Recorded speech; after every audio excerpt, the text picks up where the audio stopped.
बहुत बहुत स्वागत है दोस्तों आप सभी का। आप सभी को नमस्कार। Welcome to electronic study YouTube channel. तो यहाँ पर विज्ञान की ये है हमारी दूसरी कक्षा। आपकी पहली क्लास जो है वो हम आपका सुपर टेट साइंस नामक प्लेलिस्ट में आपको जाकर के मिल जाएगी। और यहाँ पर दूसरी क्लास में हम बात करेंगे आज डिस्टेंस के बारे में, दूरी के बारे में। इसके पहले मैं आपको बता दूं, हम गति के बारे में बात कर रहे थे कि एग्जैक्टली मोशन क्या है, types of motion. Types of motion में ये सारे प्रकार के जो मोशन है आपके, इनके बारे में ऑलरेडी हम बात कर चुके हैं। यहाँ पर आज हम आगे चलेंगे और डिस्टेंस आपका अगला टॉपिक है। आप अपने सिलेबस को उठा करके देखेंगे शिक्षक भर्ती का, तो यही सारी चीज़ें आपको देखने को मिलेंगी। एक चीज़ और याद रखें, आपके सीटेट और आपके यूपी टेट सिलेबस में भी ये सारे टॉपिक्स दिए हुए हैं, तो बिल्कुल आपके लिए ये उन परीक्षाओं के लिए भी सहायक होगा। लेकिन खासकर हम शिक्षक भर्ती की चीज़ों को आपका कंप्लीट करवाने की यहाँ पर पूरी कोशिश कर रहे हैं, साथ आपका ज़रूरी है। ऐसे में यहाँ पर अगर हम डिस्टेंस की बात करें कि आखिर क्या है दूरी, तो लिखा है गतिमान वस्तु द्वारा किसी एक समय पर एक स्थान से दूसरे स्थान तक तय की गई कुल लंबाई को दूरी कहते हैं। बहुत अच्छे से याद रखें, इन्होंने जो बात की हुई है वो एक गतिमान वस्तु की बात की है और एक समय पर किसी एक टाइम पीरियड की बात की है। किसी एक प्लेस से अगर दूसरी प्लेस तक वो जा रही है, तो ये जो लंबाई हमें देखने को मिलती है, जो लेंथ है, उसे हम क्या कह देते हैं? उसे हम कह देते हैं कि वो क्या है? दूरी है। इन्होंने कहा हुआ है कि किसी वस्तु द्वारा तय की गई मार्ग की संपूर्ण लंबाई। आप एक लाइन में ये भी कह सकते हैं, कोई भी वस्तु है उसके द्वारा तय की गई मार्ग की जो कुल लंबाई होती है उसे हम दूरी कह देते हैं। दूरी एक अदिश राशि है, ये हमेशा धनात्मक होगी, याद रखिएगा। कहीं भी अगर ऋणात्मक आपसे ये दे सकता है कि दूरी जो है वो ऋणात्मक होती है, तो ऋणात्मक कभी नहीं होगी, क्योंकि यहाँ पर एक स्थान से दूसरे स्थान तक कुल लंबाई को लेकर के बात कर रहे हैं। तो यहाँ पर कुछ ना कुछ आपको डिस्टेंस जो है वो देखने को ज़रूर मिलेगा, एक अंक आपको देखने को ज़रूर मिलेगा। अगर हम यहाँ पर बात करें, मात्रा नहीं, ये मात्रक लिखा हुआ है, ध्यान दीजिएगा। अगर ऐसा ही अगर हम यहाँ पर बात करें या MKS पद्धति में जब हम बात करते हैं मीटर, किलोग्राम और आप सेकंड की बात कर देते हो, MKS का फुल फॉर्म ही यही है। तो ऐसे में MKS में इसका मात्रक मीटर देखने को मिलेगा। अगर हम बड़े यूनिट्स को लेकर के बात करें तो किलोमीटर, प्रकाश वर्ष और पारसेक जो है इसकी इकाई देखने को ऐसे में हमें मिलने वाली है। यहाँ पर आपके लिए एक क्वेश्चन है, यहाँ पर आपके लिए दोस्त एक सवाल है। आप सीरियसली यहाँ पर चीज़ों को हमने शुरू किया है, आप सीरियसली ही चीज़ों को अगर देखेंगे तो ही ऐसे में एक सीट आपकी होनी है। भीड़ बहुत है, अपने आप को आप कैसे अलग करेंगे ये चीज़ यहीं से डिसाइड होगी। तो प्रकाश वर्ष और पारसेक, ध्यान रखिएगा, प्रकाश वर्ष और पारसेक में संबंध क्या है, कमेंट सेक्शन में आप सभी लोग ज़रूर लिखें। जी हाँ, लाइट ईयर और पारसेक में रिलेशन क्या होगा, ठीक है। ओके, नेक्स्ट क्या है आपका छोटे मात्रकों की। अगर हम यहाँ से बात करें स्मॉल यूनिट्स में, तो मिलीमीटर है, सेंटीमीटर है, डेसीमीटर लिखा हुआ है। सबसे छोटे मात्रकों की अगर हम बात करें तो माइक्रोन है, एंगस्ट्रॉम है और यहाँ पर फर्मी लिखा हुआ है। आगे हम आपको लेकर के चलते हैं। यहाँ से अगर हम बात करें तो इसमें इन्होंने चीज़ों के बारे में बताया हुआ है। दूरी के पैमाने, क्या कुछ पैमाने होते हैं, उनको लेकर के बात करनी है। तो 1 किलोमीटर में 1000 मीटर होता है, 1 मीटर में आपका 100 सेंटीमीटर देखने को मिलेगा। एक प्रकाश वर्ष की अगर बात की जा रही है तो प्रकाश वर्ष में हमेशा कन्फ्यूज़न रहता है। भाई बहुत अच्छे से इन चीज़ों को यहाँ पर गौर करिएगा। 9.46 × 10⁻15 मीटर, अगर मीटर में है तो 10⁻15 होगा, अगर किलोमीटर में है तो 10⁻12 होगा। क्या है भाई, आप जानते हो कि 1 किलोमीटर में 1000 मीटर होता है, तो अगर उसे हम किलोमीटर में चेंज करेंगे तो वो आपका 1000 वाली चीज़ें जो है वो माइनस हो जाएंगी, ठीक है।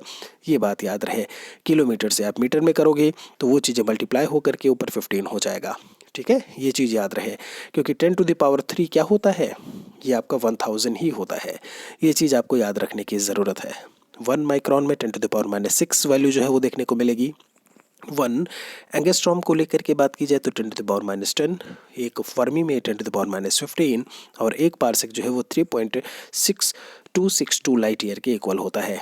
हम आपको लेकर के आगे चलते हैं। यहाँ पर अब बात आ रही है डिस्प्लेसमेंट की, हिंदी में जिसे हम विस्थापन कहते हैं। आखिर डिस्प्लेसमेंट क्या होता है? वस्तु के प्रारंभिक और अंतिम स्थिति के बीच की न्यूनतम दूरी ही डिस्प्लेसमेंट कहलाती है। बहुत अच्छे से याद रखें, प्रारंभिक स्थिति इनिशियल स्टेज की बात की है और लास्ट स्टेज की ऐसे में बात की है। दोनों के बीच में जो मिनिमम डिस्प्लेसमेंट देखने को मिलेगा उसे हम लोग विस्थापन कह देते हैं। एक चीज़ और ध्यान रखने की ज़रूरत है, ये आपका धनात्मक भी हो सकता है, ऋणात्मक भी हो सकता है और ज़ीरो भी हो सकता है, ठीक है। मान लीजिए कोई चीज़ यहाँ पे है, यहाँ से यहाँ जा रही है, तो एक जो मिनिमम यहाँ पर डिस्प्लेसमेंट या जो बीच की न्यूनतम दूरी होगी, आप दूरी डिस्टेंस पढ़ के आ चुके हो, वही जो मिनिमम डिस्टेंस है उसे डिस्प्लेसमेंट कह देते हैं।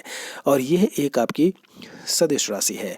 ध्यान रखिएगा, इसका भी जो मात्रक देखने को मिलेगा वो आपको मीटर ही देखने को मिलेगा।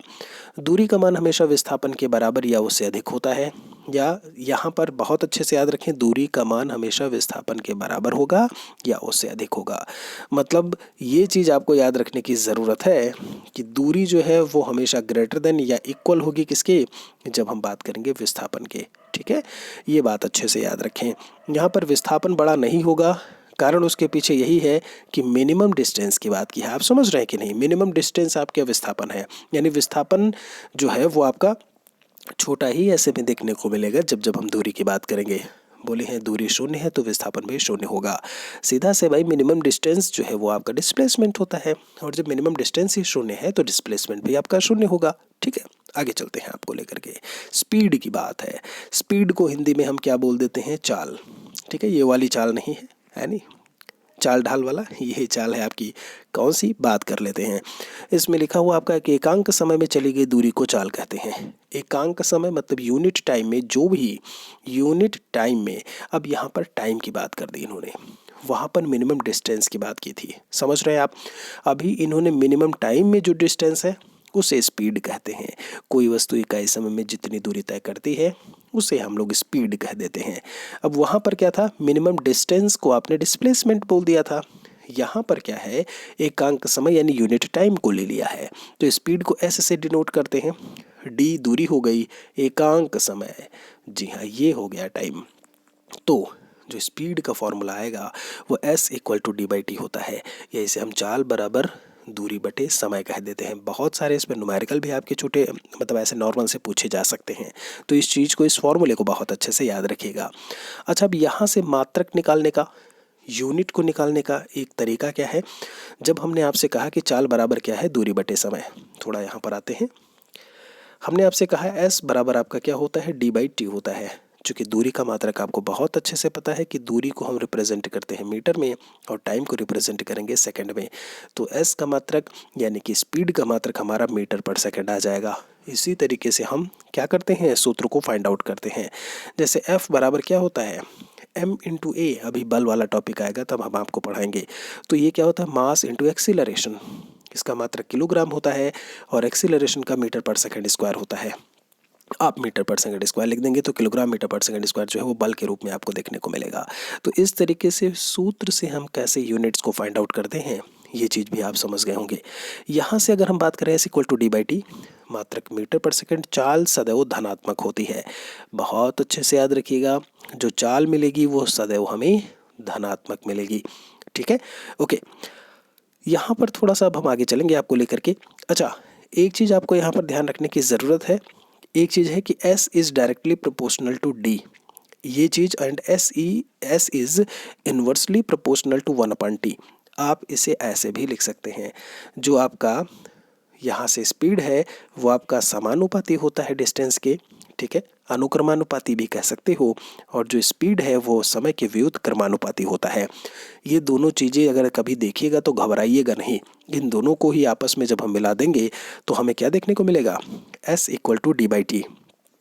आपको पता है, जब अभी हम आपको डिस्टेंस पढ़ा रहे थे और डिस्टेंस में क्या लिखा हुआ था कि दूरी हमेशा धनात्मक होती है, क्योंकि आपको पता है कि S की जो भी वैल्यू होगी वो D पर सीधे सीधे डिपेंडेंसी होगी उसकी।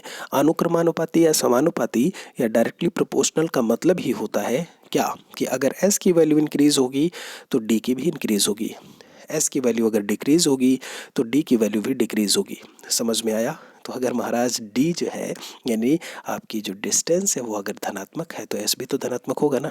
समझ में आया? तो ऐसे में रटना नहीं पड़ेगा आपको कि क्या है क्या नहीं है, ये बात आप बहुत अच्छे से यहाँ से समझ गए होंगे। डिस्प्लेसमेंट का संबंध आपका, ये चीज़ याद रहे, डिस्प्लेसमेंट के बारे में तो चलिए मैं आपको बता चुका हूँ। थोड़ा सा हम आगे चलते हैं, फिर आते हैं वेलोसिटी पर। वेलोसिटी को हम क्या कह देते हैं, वेग बोल देते हैं। क्या कहते हैं इसे, वेलोसिटी जो होता है वो वेग होता है। अब इन्होंने क्या बोला हुआ है कि कोई वस्तु इकाई समय में, ध्यान दीजिएगा स्क्रीन पर, कहते हैं कि कोई वस्तु इकाई समय में किसी निश्चित दिशा में जितनी दूरी तय करती है उसे वेग कहते हैं। एक बात इन्होंने क्या जोड़ दी, एक जो डायरेक्शन है वो फिक्स्ड है, एक फिक्स्ड डायरेक्शन में फिक्स्ड पाथ बोला हुआ है, जितनी दूरी तय करती है उसे वेग कहते हैं।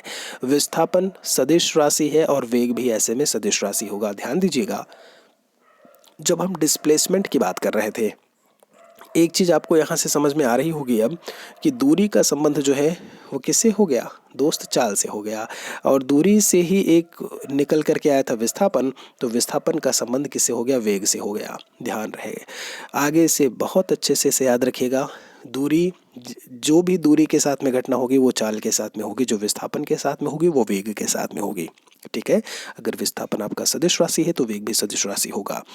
दूरी, जैसा कि दूरी के बारे में अभी मैं आपको और चाल के बारे में बता करके आया हूँ। ये जो रिलेशन है इसे याद रखेंगे तो कभी कोई चीज़ रटनी नहीं पड़ेगी आपको।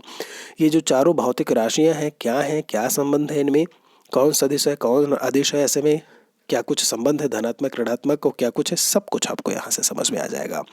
एक बात मैंने आपको बताई थी कि विस्थापन आपका क्या हो सकता है, अगर आपको याद हो, चलिए बता देते हैं। विस्थापन मैंने बोला था धनात्मक भी हो सकता है, ऋणात्मक भी हो सकता है, शून्य भी हो सकता है। अगर विस्थापन के साथ में ऐसा है तो ये बात वेग के साथ में भी होनी चाहिए। और हाँ जी, यही तो लिखा हुआ है। समझ में आ रहा है कि नहीं आ रहा है? तो कुछ रटने का नहीं है, जो भी चारों मैंने संबंध बताए हैं एक दूसरे के साथ में, वो उसे आप ध्यान रखिएगा बस। हम आगे चलते हैं यहाँ पर। तो विस्थापन ये हो गया आपका मात्रक मीटर पर सेकंड ही है, यानी जितनी विस्थापित होती है, कोई दिक्कत नहीं है आपका। यहाँ पर विस्थापन बटे समय है क्या दोस्त, जरा ध्यान दो। यहाँ पे क्या क्या लिखा हुआ है, यहाँ पर v इक्वल टू आपका विस्थापन डिस्प्लेसमेंट बटे टाइम, वही चीज़ लिखी है। आप s इक्वल टू उसे d लिख देते थे, ठीक है, d बाई टी लिख देते थे। बट d में क्या है, दूरी है। विस्थापन में क्या है, एक इनिशियल पॉइंट और लास्ट पॉइंट के बीच में कितना विस्थापन हुआ है उसे ले लेते हैं। है वो कुल मिला के क्या, दूरी ही है। दूरी आप यूँ समझ लीजिए, दूरी एक बच्चा उसके पिताजी, विस्थापन। आप समझ रहे कि नहीं, बिल्कुल कुछ ऐसा ही। यहाँ पर हम थोड़ा सा आगे चलेंगे आपको लेकर के, और आगे अब आती है बात जो है वो फोर्स की। हम क्वेश्चंस भी आपको ज़रूर करवाते रहेंगे, वीडियो आप लास्ट तक ज़रूर देखा करें। ऐसे में आपका इंटरेस्ट काफ़ी अच्छा रहा है जो फर्स्ट लेक्चर हमने डाला है, और हम आपको लास्ट तक लेकर के चलेंगे। जितने भी आपके 14 विषय हैं सब कुछ यहाँ पर मैं पढ़ाऊँगा। BTC DLED का जितने सब्जेक्ट होते थे गुरुजी अकेले ही लेकर के चलते थे। यहाँ पर भी पूरी कोशिश रहेगी कि आपको चीज़ें हम सारी कंप्लीट करवाने की पूरी कोशिश करें या कंप्लीट करवाएं, लेकिन आपका सहयोग बहुत ही ज़रूरी होगा। टेलीग्राम चैनल से आप हमारे ज़रूर जुड़े रहें, इलेक्ट्रॉनिक स्टडी के नाम से है। वहाँ पर मैं महत्वपूर्ण अपडेट्स देता रहता हूँ, PDF फाइल्स वगैरह भी भेजता रहता हूँ। फोर्स के बारे में बात कर लेते हैं। आपके सिलेबस में अगला टॉपिक लिखा हुआ है ये यहाँ पर। हाँ, एक चीज़ और, भाई नए हैं तो चैनल पर बने रहिए, चैनल को सब्सक्राइब किए रहिए ऐसे में, जिससे कि आपको नोटिफिकेशन प्रॉपर तरीके से मिलते रहें। ठीक है, और बाकियों तक भी आप ज़रूर पहुंचाते रहें। ऐसे आप ही हैं जो बाकियों तक इस वीडियो को पहुंचा सकते हैं। यहाँ पर बल या फोर्स की अगर हम बात करें, क्या है फोर्स है, क्यों, जॉन अब्राहम वाली मूवी बात कर लेते हैं यहाँ पर। तो बल एक बाह्य कारक है, या इसे हम धक्का या खिंचाव बोल देते हैं। हम ये भी कह देते हैं कि बल वह धक्का या खिंचाव है जो किसी निकाय या बॉडी को, ये एक बॉडी के द्वारा दूसरी बॉडी पर जो है एक्सर्ट किया जाता है, आरोपित किया जाता है। हम ये भी कह देते हैं कि बल वह धक्का या खिंचाव है जो किसी वस्तु की स्थिति में परिवर्तन कर देता है या परिवर्तन करने का प्रयास करता है। आप समझिए, रटिए बिल्कुल से नहीं कोई भी चीज़। हमने कहा धक्का या खिंचाव, बल में क्या करते हो, कोई चीज़ आप खींच रहे होते हो। बैल, मान लीजिए कि एक रस्सी है, आप जिम करने गए, रस्सी को आप अपनी तरफ खींच रहे होते हो, या फिर कोई चीज़ है जिसको आप धक्का दे रहे होते हो। कोई ऐसे में ट्रॉली है या कोई चीज़ है कि कोई भी ऐसे में वस्तु है जिसे आप धक्का दे रहे होते हो, तो दोनों ही जगह आप बल का प्रयोग कर रहे होते हो। और ऐसे में आप करते क्या हो, उस वस्तु की स्थिति में परिवर्तन कर देते हो। क्या है, उस वस्तु की स्थिति में आप परिवर्तन कर देते हो या परिवर्तन करने का प्रयास करते हो। ज़रूरी नहीं है कि आपके घर में दीवार लगी है और उस पर आप अगर जोर लगा रहे हैं, खली बनने की कोशिश कर रहे हैं, तो दीवार खिसकेगी क्या, नहीं खिसकेगी ना। मतलब आप कोशिश कर रहे हैं परिवर्तन करने की, आप प्रयास कर रहे हैं, लेकिन वो खिसक नहीं रही है, लेकिन बल तो आप लगा रहे हो। ये बात बिल्कुल सही है, ठीक है।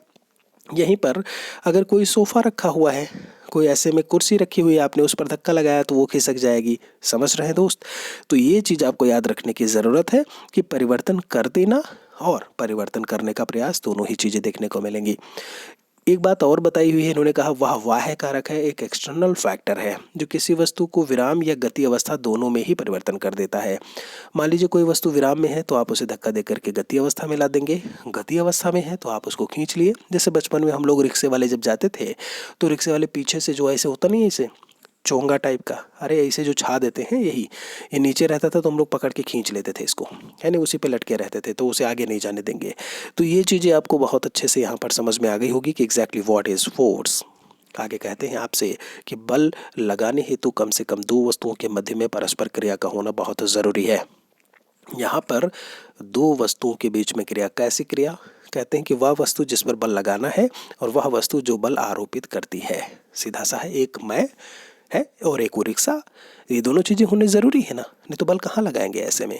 एक मैं, एक वो दीवार, वरना बल कहाँ लगाएंगे हम। तो इन दोनों चीज़ों को आप बहुत अच्छे से याद रखिएगा। आखिर बल के प्रभाव क्या है? Effect of force.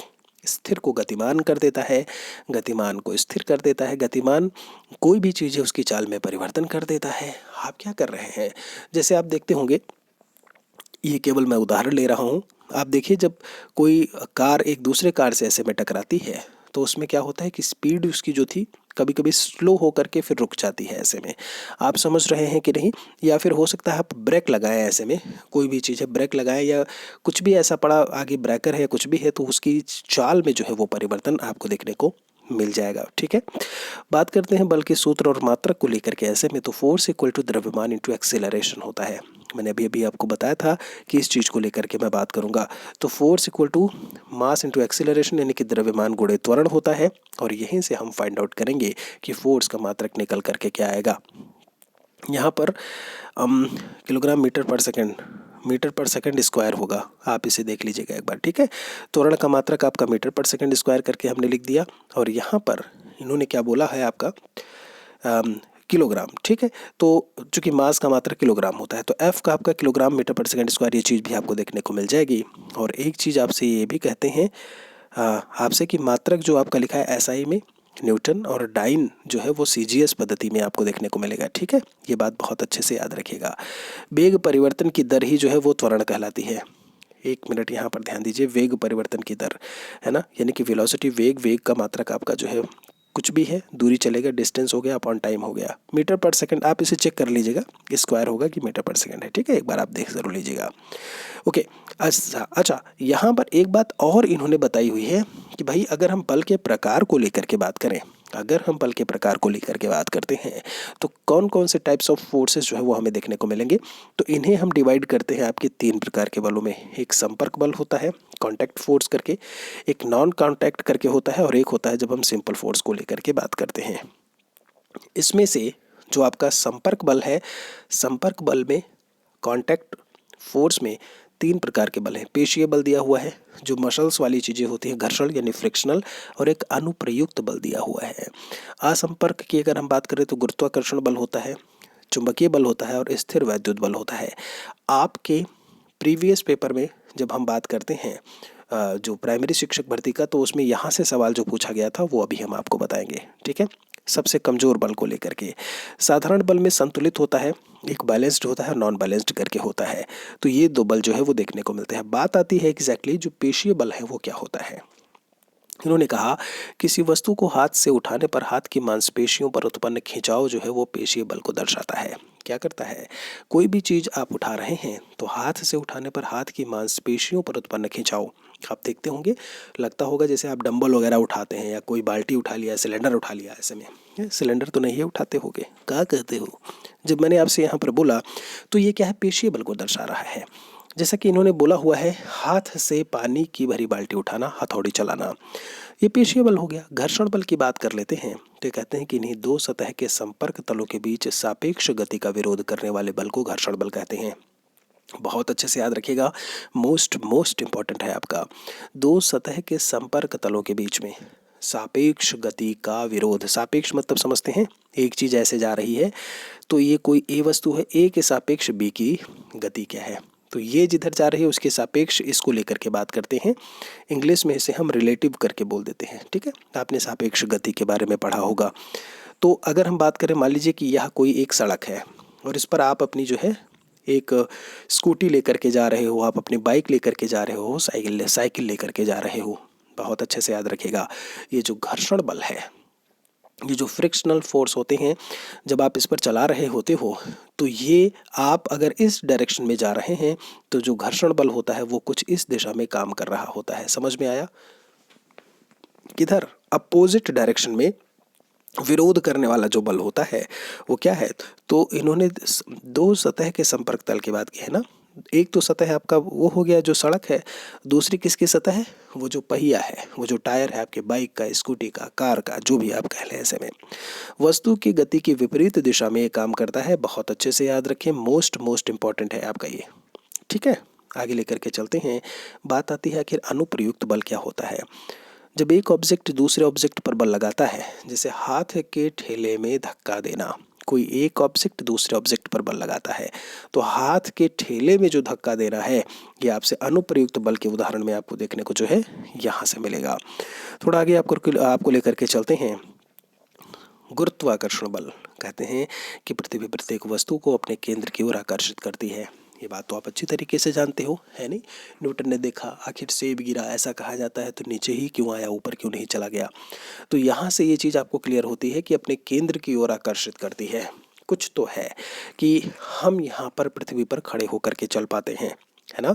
ये जो गाड़ियाँ हैं वो चल पाती हैं, अदरवाइज ये हवा में उड़ रही होती हैं। अगर स्पेस की हम बात करें तो स्पेस में कुछ ऐसे ही देखने को मिलता है। जैसे एक मूवी हॉलीवुड की आई है ग्रेविटी करके, है ना, बड़ा खर्चा हुआ है इस मूवी में, है नहीं, हमारे मंगल मिशन से भी कहीं गुना ज़्यादा इसमें पैसा लगा। तो इस ग्रेविटी मूवी को आप देखेंगे, उसमें देखिए लोग तैर रहे होते हैं ऐसे में, ठीक है। तो इसमें क्या है आपका कि गुरुत्वाकर्षण बल की बात करें तो केंद्र की ओर, यही आपका ग्रेविटेशनल पुल ऑफ अर्थ ही है जिसकी वजह से वो चीज़ें पृथ्वी पर चल रही होती हैं, हम पृथ्वी की तरफ खींचे हुए होते हैं। पृथ्वी के द्वारा आकर्षण बल को ही गुरुत्वाकर्षण बल के नाम से जानते हैं। सभी वस्तुओं पर गुरुत्व बल काम करता है, ये बात याद रखें।